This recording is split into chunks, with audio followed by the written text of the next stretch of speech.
Hello, everyone, and welcome back to Listen and Learn English. I'm Emma, and we are so happy that you're spending your time with us today to learn English in a simple, natural, and practical way. On this channel, we believe that English becomes easier when you connect it to your real daily life. And today, we are doing exactly that. Hello, everyone, and hello, Emma. This is Tom, and I hope your day is going well, wherever you are in the world. Emma, how has your day been so far? Well, my day has been busy but productive, and I realized something interesting this morning. Oh, what did you realize? I realized that cooking a simple meal is actually a perfect opportunity to practice English without even opening a textbook. That is very true, because when you cook, you are constantly using action verbs, nouns, and short practical sentences. Exactly. And instead of thinking, I have to study English, you can think, I am cooking and practicing English at the same time. Multitasking at its best. Yes, but before we continue, we have a small favor to ask. If you enjoyed learning English with us and you find these real-life lessons helpful, please click the like button because it truly helps our channel grow and reach more learners around the world. And don't forget to subscribe to Listen and Learn English so you never miss our daily life English conversations. Also, leave a comment below and tell us, what simple meal do you usually cook at home? All right, now let's begin.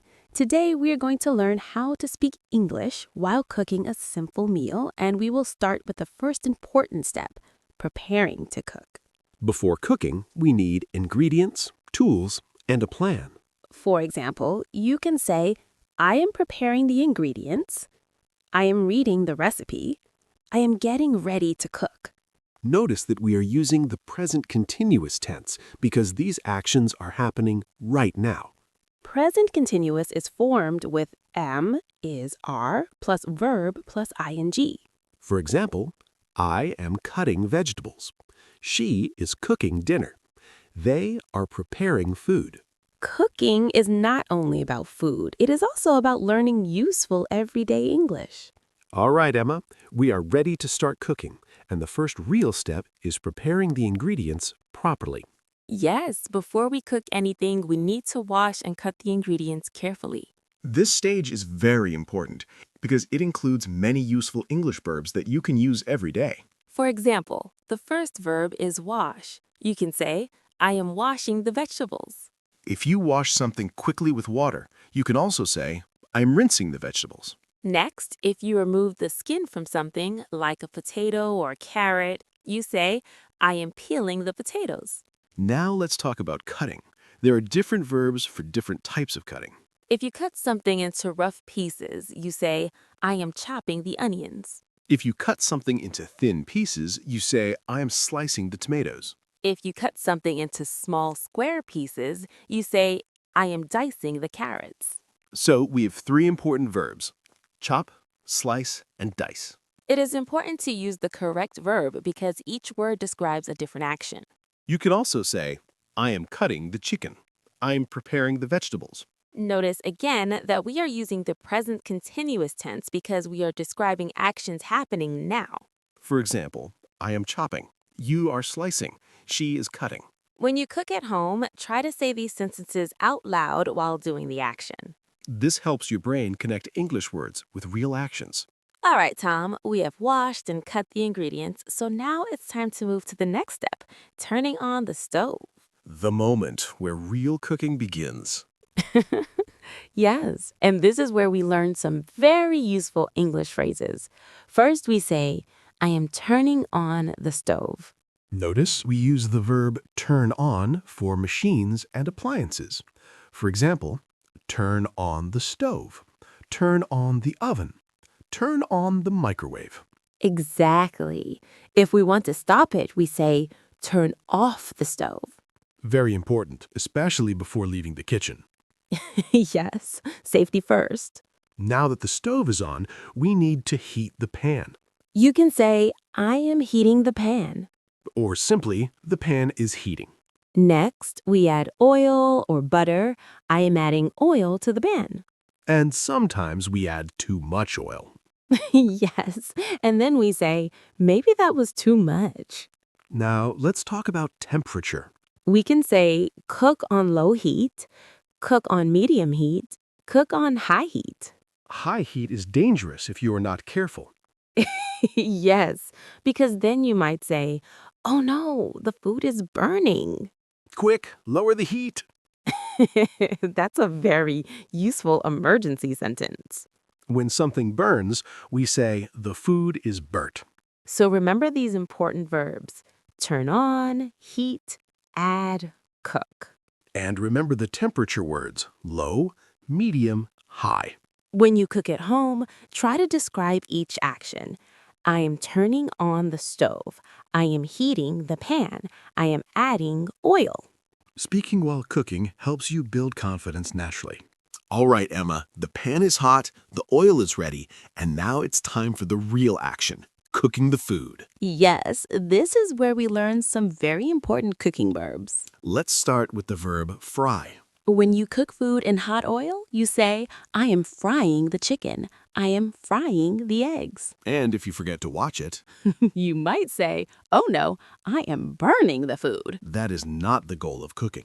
Definitely not. Next, we have the verb boil. Where you cook food in hot water, you say, I am boiling the rice. I am boiling the pasta. Boil means cooking in water at a high temperature. Another verb is bake. When you cook food in the oven, you say, I am baking the bread. I am baking a cake. Now let's talk about moving the food while cooking. If you move the food around in the pan with a spoon, you say, I am stirring the soup. If you turn the food over, you say, I am flipping the egg. Flipping is fun, but only if the food lands back in the pan. Yes. Otherwise, we say, it fell on the floor. So today we learned these important cooking verbs: fry, boil, bake, stir, flip. Now you can try using them in full sentences. For example, I am frying the chicken on medium heat. I am stirring the sauce slowly. Longer sentences help you build better speaking skills. All right, Tom. The food is cooking nicely, but something is missing. Flavor? Exactly. Now we need to add seasoning. This is the moment that changes everything. Yes, because seasoning makes food taste better. First, we can say, I am adding salt. Or, I'm adding pepper. We can also say, I am adding spices. But be careful, too much salt is not a good idea. Yes, then you might say, oh no, it's too salty. That's a very useful sentence. It's too salty. If something needs improvement, we can say, it needs more salt. It needs more pepper. It needs more flavor. Notice we use the structure, it needs. For example, it needs more water. It needs more time. Now let's talk about describing taste. We can say, it tastes good. It tastes delicious. It tastes spicy. Or if something is not good, it tastes bad. You can also say, it is too spicy. It is too sweet. It is too salty. When you cook at home, try to say these sentences out loud while tasting the food. That helps you practice real-life English naturally. All right, Emma, the food smells amazing, but how do we know if it is ready? Good question. Now we learn how to check and describe food properly in English. First, we can say, the food is ready. Or, the chicken is cooked. If the food is not finished, we say, it is not ready yet. And sometimes we say that many times while waiting. Yes, especially when we are hungry. Now, let's talk about describing texture. If rice is cooked well, we say the rice is soft. If fried food is crunchy, we say, it is crispy. If the food is not cooked enough, we say it is raw. And if it cooks too long, we say, it is burnt. Burnt is not the goal. Definitely not. Notice we are using the structure. Subject is adjective. For example, it is soft. It is crispy. It is raw. When you cook at home, try to describe what you see and taste. Say full sentences like, the pasta is ready. The chicken is cooked. The sauce is thick. Speaking while cooking makes your English more natural. All right, Tom, the food is ready. It smells great, and now it's time for the next step, serving the meal. Yes, this is the rewarding part of cooking. When we put food onto plates, we say, I am serving the food. Or, I am putting the rice on the plate. We can also say, I am serving dinner. The verb serve means giving food to someone. Now let's practice polite expressions. When the meal is ready, we can say, dinner is ready. Or, more politely, please enjoy your meal. If someone compliments the food, they might say, this tastes delicious. And the cook proudly says, thank you. Yes, that's a very important English word. Thank you. If you want someone to try the food, you can say, would you like some more? Or, would you like another piece? These polite phrases are very useful in everyday English. Remember, cooking is not only about preparing food, it is also about communication. The meal was delicious, the plates are empty, and now we move to the final step, cleaning the kitchen. Yes, cooking always ends with cleaning. The less exciting part, but still important. Very important, and also a great opportunity to practice English. First, we can say, I am washing the dishes. Or, I am cleaning the kitchen. If we remove water from the plates, we say, I am drying the dishes. If we clean the table, we say, I am wiping the table. We can also say, I am cleaning the sink. Notice again we are using the present continuous tense because the action is happening now.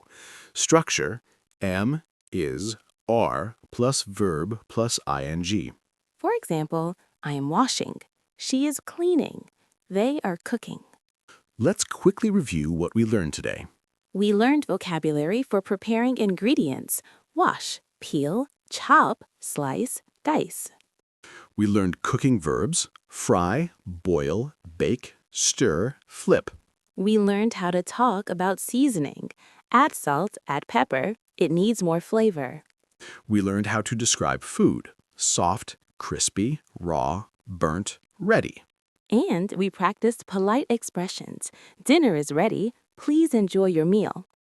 Cooking a simple meal can become a simple English lesson. When you cook at home, try to describe every action in English. Small daily practice creates strong speaking skills. Thank you so much for spending this time with us. If you enjoyed this lesson, please like the video. Subscribe to Listen and Learn English for more real-life conversations. And leave a comment below. Keep listening, Keep learning. and we'll see you in the next episode. Bye! Bye-bye.